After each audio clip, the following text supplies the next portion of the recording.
Welcome back to the topic of vector product. In this lecture, we will discuss the numericals of vector product, which are most important for the exam point of view. Vector product के फॉर्मूले एक तो magnitude हमने निकाला था, which is mod A cross B equals to AB sin theta. दूसरा property से हमने वेक्टर फॉर्म निकाली थी वेक्टर प्रोडक्ट की, which is the determinant of ijk, ax, ay, az and bx, by, bz on their respective rows. इसके अलावा हमने ये भी देखा था कि कम्यूटेटिव लॉ अप्लाई नहीं होता, rather vector product is anti commutative. मतलब ये कि अगर आप ऑर्डर चेंज करते हैं तो साइन चेंज हो जाता है. इसके अलावा हमने प्रूफ किया था पैरेललोग्राम का area, which is the magnitude of vector product, यानी a B sine theta. Board exams में दो किस्म के सवाल देखे गए हैं यूनिट वेक्टर के. एक तो unit vector perpendicular to the plane of two vectors and the area of parallelogram. तो सबसे पहले हम यहाँ यूनिट वेक्टर निकालेंगे which is perpendicular to the plane of vector A and vector B. Perpendicular to the plane, हम plane की क्यों बात करते हैं? क्योंकि जब हम विजुलाइज कर रहे थे तो वेक्टर ए और वेक्टर बी को प्लेन में रखा गया था. अब हमें दोनों वेक्टर्स पर परपेंडिकुलर बनाना है, तो हम दोनों वेक्टर्स को पहले प्लेन पर बनाएंगे और फिर उसके परपेंडिकुलर हम एक नया वेक्टर बना सकते हैं. चलें ये सवाल करते हैं जिसमें वेक्टर ए दिया है 2i माइनस 6j माइनस 3 के डेटा में शामिल करेंगे, और वेक्टर बी है 4i प्लस 3j माइनस के. आपको पता है i के साथ ax, j के साथ ay और k के साथ az इसके कंपोनेंट्स होते हैं, तो हम इनके कंपोनेंट्स निकाल सकते हैं. ax है 2, ay है माइनस 6, az है माइनस 3. इसी तरह से वेक्टर b के भी कंपोनेंट्स निकाल सकते हैं. bx i के साथ जो लिखा है 4, j के साथ लिखा है 3 इज by और k के साथ माइनस लिखा है तो माइनस 1 कंसीडर किया जाएगा bz. तो हमें निकालना है unit vector perpendicular to a and b. तो यूनिट वेक्टर निकालने के लिए पहले वेक्टर पता होना चाहिए, तो सबसे पहले वेक्टर निकालेंगे which is the cross product of vector a and b, और उसके बाद फिर उसकी मैग्नीट्यूड निकाल के डिवाइड करेंगे ताकि हमारे पास यूनिट वेक्टर आ जाए. तो according to formula of vector product हमने प्रॉपर्टी से निकाला था कि अगर दो वेक्टर्स का क्रॉस प्रोडक्ट लिया जाए तो वो डेटर्मिनेंट के बराबर होता है. On the first row are rectangular unit vectors, on the second row components of a, और थर्ड रो में कंपोनेंट्स होते हैं बी के. तो सब्स्टिट्यूट करेंगे इनके कंपोनेंट्स, तो हमारे पास यहाँ पर ax2 है, ay माइनस 6 है, az माइनस 3 है, bx 4 है, by 3 है, bz माइनस 1 है. अब आपने डेटर्मिनेंट सॉल्व करना तो सीखा था 2/2 का, यहाँ तो 3/3 का आ गया. इसको कैसे सॉल्व करेंगे? इसको एक्सपेंड करना इंतहाई आसान है. आप इस 3/3 को 2/2 में एक्सपेंड कर सकते हैं और यहाँ 3 टर्म्स बनेंगी. आप देख रहे हैं कि वेक्टर जब बनाया जाता है तो उसमें i, j के तीनों कंपोनेंट्स लिखे जाते हैं. तो i के साथ, j के साथ और k के साथ डेटर्मिनेंट लिख दिया जाएगा 2/2 का, और ये इस तरह से एक्सपेंड होगा. जब हम i की वैल्यू के साथ उसका कंपोनेंट निकाल रहे होंगे तो हम फर्स्ट रो और फर्स्ट कॉलम को खत्म कर देंगे, तो जो वैल्यू बचेगी बाकी -6, -3, 3 और -1, वो हमारे पास डेटर्मिनेंट में लिख दी जाएगी, जो कि component of that vector product होगा x कंपोनेंट.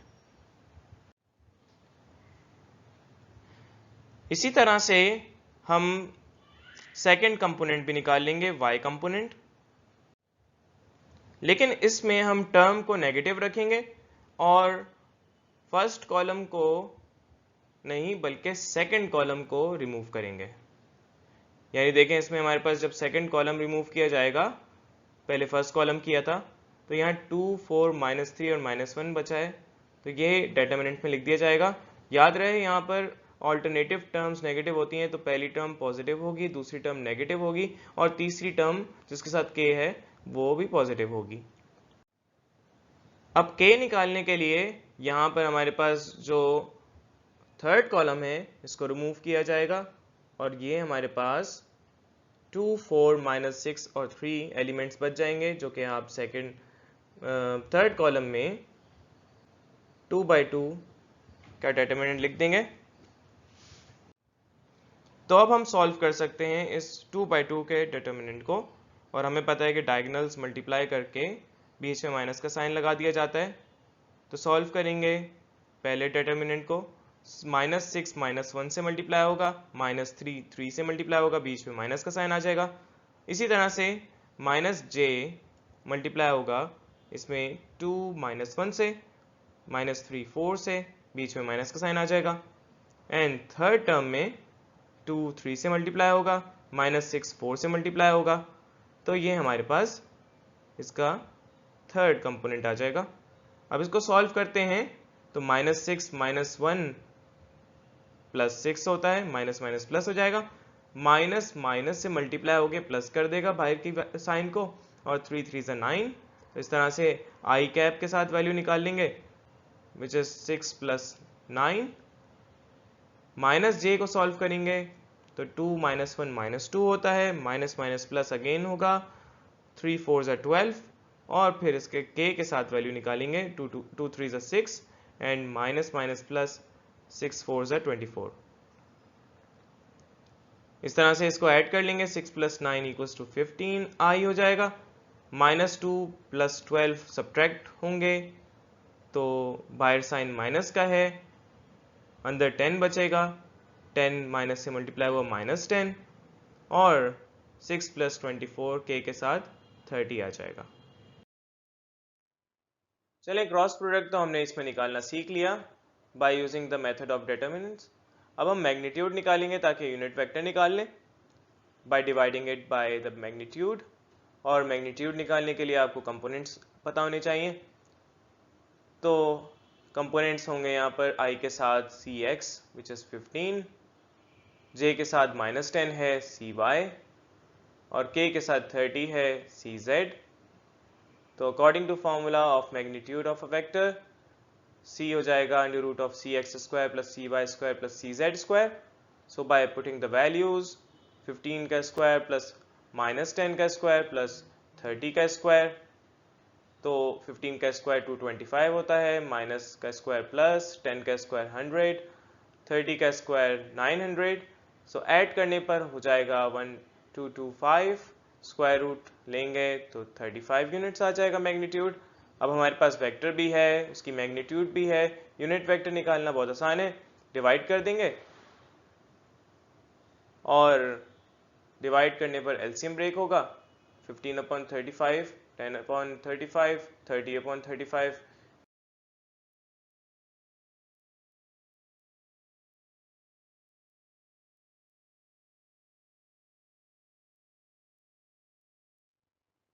नेक्स्ट क्वेश्चन है एरिया ऑफ ट्रायंगल का। बिल्कुल उसी तरह से एरिया ऑफ पैरेललोग्राम जैसे हमने किया, एरिया ऑफ ट्रायंगल भी कर सकते हैं, जिसमें सवाल दिया गया है, two sides of triangle are formed by the vectors a = 3i + 6j - 2k and b = 4i - j + 3k. Find the area of the triangle. तो यहाँ पर हमें अब पैरेललोग्राम नहीं दिया, ट्रायंगल पूछा है कि उसका एरिया क्या होगा। वेक्टर्स हमें दिए हैं a और b, उसके कंपोनेंट्स निकाल लेंगे। कंपोनेंट a के ax = 3, ay = 6 एंड az = -2, और कंपोनेंट्स b के bx = 4, by = -1 and bz = 3। i j k के साथ जो लिखे हुए वैल्यूज वो इनके कंपोनेंट्स हैं। तो एरिया निकालना है ट्रायंगल का। पैरेललोग्राम में हमने देखा था कि जो एल्टीट्यूड है वो परपेंडिकुलर पार्ट होता है और बेस फर्स्ट वेक्टर की मैग्नीट्यूड।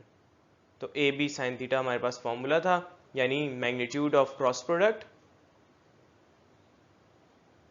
यहाँ ट्राइंगल में हमारे पास वेक्टर्स तो वही हैं, लेकिन यहाँ ज़रा गौर करें तो हमारे पास ट्राइंगल में फॉर्मूला होता है हाफ बेस इनटू एल्टीट्यूड। तो पैरेललोग्राम में बेस इनटू एल्टीट्यूड है, यहाँ हाफ बेस इनटू एल्टीट्यूड है। फिगर में कोई तब्दीली नहीं हुई। आप यहाँ पर सोच सकते हैं कि half of the magnitude of cross product हो जाएगा, और ये इसका फॉर्मूला है। तो सॉल्व करने के लिए हम यहाँ पर वेक्टर प्रोडक्ट निकालेंगे पहले, फिर उसकी मैग्नीट्यूड निकाल लेंगे। तो वेक्टर प्रोडक्ट हम निकाल सकते हैं बाय द प्रॉपर्टी, और यहाँ पर i j k a x a y a z b x b y b z का डिटरमिनेंट लिया जाएगा, वैल्यू सब्सटीट्यूट करेंगे और फिर उसके बाद हम इसको एक्सपेंड कर लेंगे। आप जानते हैं कि एक्सपेंड कैसे किया जाता है। जब आई ले रहे होते हैं तो हम फर्स्ट रो और फर्स्ट कॉलम को कैंसिल कर देते हैं। तो 6 माइनस 2 माइनस 1 3, ये डिटरमिनेंट आ जाएगा। जब जे ले रहे होते हैं माइनस का साइन लगाते हैं बाहर, सेकंड कॉलम रिमूव करते हैं, सो बचेगा 3 4 और माइनस 2 3। थर्ड हम निकालते हैं तो यहाँ पर हम प्लस लेते हैं साइन के का, और थर्ड कॉलम रिमूव करते हैं तो बचेगा 3 4 6 माइनस 1। तो हम इसको सॉल्व करते हैं। तो सॉल्व करने के लिए डिटरमिनेंट में हम डायगोनल्स को मल्टीप्लाई करेंगे, बीच में माइनस का साइन आ जाएगा। 6 3 से मल्टीप्लाई होगा, माइनस 2 माइनस 1 से मल्टीप्लाई होगा, सेकंड डिटरमिनेंट में 3 3 से, फिर माइनस 2 4 से, और थर्ड डिटरमिनेंट में 3 माइनस 1 से, 6 4 से। तो सॉल्व करते हैं। 6 3 ज़ा 18, माइनस माइनस माइनस 3 दफ़ा माइनस हो रहा है तो माइनस आएगा, 2 1 ज़ा 2, और सेकेंड टर्म में 3 3 ज़ा 9, माइनस माइनस प्लस, 2 4 ज़ा 8। थर्ड टर्म में 3 माइनस 1 से माइनस 3, और माइनस 6 4 से माइनस 24। तो सॉल्व करेंगे और 18 माइनस 2 सब्ट्रैक्ट हो जाएगा 16, 9 प्लस 8 ऐड हो जाएगा 17, माइनस 3 माइनस 24 ऐड हो जाएंगे, माइनस का साइन रहेगा तो माइनस 27। ये हमारे पास 16i माइनस 17j माइनस 27 के क्रॉस प्रोडक्ट की वेक्टर फॉर्म आ गई है। अब हम इसकी मैग्नीट्यूड निकाल सकते हैं। मैग्नीट्यूड निकालने के लिए हम कंपोनेंट्स निकालेंगे, और कंपोनेंट्स पता है आपको, i के साथ x कंपोनेंट, j के साथ y कंपोनेंट, k के साथ z कंपोनेंट होता है। तो cx 16, cy minus 17, cz minus 27. We know the formula of magnitude of a vector, under root cx square plus cy square plus cz square, by putting the values 16 का square plus minus 17 का square plus minus 27 का square, square लेंगे और फिर add कर देंगे तो answer आ जाएगा रूट 1274 यूनिट्स। तो रूट 1274 अगर आप रूट से बाहर निकालें तो निकल सकता है। हम यहाँ पर एरिया निकालेंगे ट्राइंगल का, और हमें पता है हाफ बेस इनटू एल्टीट्यूड है। पैरेललोग्राम का बेस इनटू एल्टीट्यूड था, तो बेस इनटू एल्टीट्यूड की जगह आप क्रॉस प्रोडक्ट की मैग्नीट्यूड ले सकते हैं। तो यहाँ पर हम क्रॉस प्रोडक्ट की मैग्नीट्यूड को c की मैग्नीट्यूड भी कह सकते हैं, क्योंकि क्रॉस प्रोडक्ट से जो नया वेक्टर बना है वो c है। वैल्यू पुट कर देंगे रूट 1274, और रूट 1274 को अगर रूट से आप बाहर निकालें तो 7 7 ज़ा 49, और फिर उसके बाद मल्टीप्लाई करें 13 और मल्टीप्लाई बाय 2 तो फिर 1274 आ जाता है। तो ये इसके फैक्टर्स हैं। तो आपके पास फाइनल आंसर आ गया है 7 रूट 26 डिवाइड बाई 2। इसको आप इसमें भी निकाल लें और फिर इसको डेसिमल में भी निकाल लें। चलिए लास्ट क्वेश्चन करेंगे, जिसमें हमें प्रूव करना है law of sine by using the definition of vector product. और ये लॉ ऑफ साइन हम प्रूव करेंगे एक प्लेन ट्राइंगल से of sides a b and c. तो अगर एक प्लेन पर ट्राइंगल बनाया जाए जिसके वेक्टर ए, वेक्टर बी और वेक्टर सी और वेक्टर ए के सामने एंगल अल्फा, वेक्टर बी के सामने वाला एंगल बीटा, एंगल सी के सामने वाला एंगल गामा, ट्राइंगल बना रहे हैं। और हम वेक्टर ए और वेक्टर बी अगर लेते हैं तो हम ट्राइंगल का एरिया भी निकाल सकते हैं by using formula of area of triangle which is half base into altitude। और हमें पता है कि base into altitude हम सॉल्व कर सकते हैं, और इसको सॉल्व करने से altitude जो आएगा वो परपेंडिकुलर पार्ट होगा h equals to b sin gamma, और हम बेस यहाँ पर फर्स्ट वेक्टर की मैग्नीट्यूड लेते हैं। तो ए बी साइन गामा यहाँ हमें पता है कि a क्रॉस b होगा, तो half A cross B is the area of triangle, या इसको लिखें half A B sine gamma. अब देखें यहाँ पर अगर ए बी देख रहे हैं, ए बी साइड ले रहे हैं, तो उसके रिस्पेक्टिव जो एंगल है वो गामा है। अगर यहाँ हम सिमिलरली बी सी साइड लें तो तब भी ट्राइंगल तो एक ही है, और उसमें जो एल्टीट्यूड निकाला जाएगा वो किसी और तरीके से निकाला जाएगा। जब बी सी का क्रॉस प्रोडक्ट लेंगे तो एल्टीट्यूड जो गिराया जाएगा वो C से B पर गिराया जाएगा, तो उसमें जो एंगल आता है B और C में तो वो अल्फा है। तो इसका formula half magnitude of cross product of B and C, तो हाफ BC साइन अल्फा हो जाएगा। और इसी तरह से हमारे पास ट्राइंगल का एरिया आएगा, अगर क्रॉस प्रोडक्ट लें C और A तो हाफ CA साइन बीटा। हम इसको इक्वेशन 1 कह देते हैं, हाफ AB साइन गैमा को, हाफ BC साइन अल्फा को इक्वेशन 2, और हाफ CA साइन बीटा को इक्वेशन 3। तो कंपेयर करने पर इक्वेशंस को, इक्वेशन 1, इक्वेशन 2 और इक्वेशन 3 को कंपेयर करेंगे तो हमारे पास half A B sine gamma will be equal to half b c sine alpha is equal to half c a sine beta. अच्छा, यहाँ पर ये याद भी रख सकते हैं कि अगर ए और बी ले रहे हैं तो उसके दरमियान जो एंगल होगा वो गामा होगा। आप फिगर देख सकते हैं, जो बी सी है उसके दरमियान एंगल अल्फा है, जो सी ए है उसके दरमियान एंगल बीटा है। तो ये आपको एंगल याद हो सकते हैं। अब डिवाइड कर दें अगर हम ए बी सी से, और ज़रा देखें यहाँ पर 1/2 1/2 1/2 तीनों साइड्स पर हैं तो ये कैंसिल आउट हो सकते हैं, तो हम इसको बाद में डिवाइड भी कर देते हैं। तो हमारे पास ये ए बी सी तीनों से डिवाइड हो जाएगा। तो फर्स्ट में ए बी डिवाइड हो गया, सी बच गया। मिडल टर्म में जो मिडल साइड है, सॉरी, बी सी डिवाइड हो गया ए बी सी से, तो ए बच गया। और थर्ड जो साइड है सी ए डिवाइड हो जाएगा ए बी सी से, तो हमारे पास बी बचेगा। तो sine gamma upon C is equal to sine alpha upon A is equal to sine beta upon B. और हमें पता है कि इसको अरेंज करते हैं क्योंकि ये इक्वल ही हैं, तो कहीं पर भी साइड कर सकते हैं। तो sine alpha upon A is equal to sine beta upon B is equal to sine gamma upon C. It is the law of sine. मैंने कुछ आपके लिए लॉकडाउन होमवर्क शेयर किया है, आप इसको लाजमी सॉल्व कीजिएगा अगर आपको समझ आ गया है। अगर आपको नहीं समझ आया तो दोबारा से रिपीट कर लें। ख़ास तौर पे जो मेथड हमने इस्तेमाल किया है इसमें डिटर्मिनेंट्स का, उसको आपको ज़रूर सीखना चाहिए और ये बहुत ही इंपॉर्टेंट है। तो पहले सवाल में मैंने आपको unit vector perpendicular to the plane containing vector A and vector B दोबारा से वैल्यूज चेंज करके दे दिया है, वही सवाल जो पहले करवाया था। जबकि दूसरा सवाल यहाँ पर है जिसमें दो साइड्स पैरेललोग्राम की दी गई हैं, formed by a vector A and vector B, and we have to determine the area of the parallelogram. यहाँ पर हम हाफ ए क्रॉस बी नहीं करेंगे, यहाँ पर हम ए क्रॉस बी की मैग्नीट्यूड ले लेंगे और वही बराबर हो जाएगी एरिया ऑफ द पैरेललोग्राम में। तो इसको सॉल्व कीजिएगा और अपना बहुत ख्याल रखें और अपने इर्द गिर्द लोगों का भी बहुत ख्याल रखें। अल्लाह हाफिज़।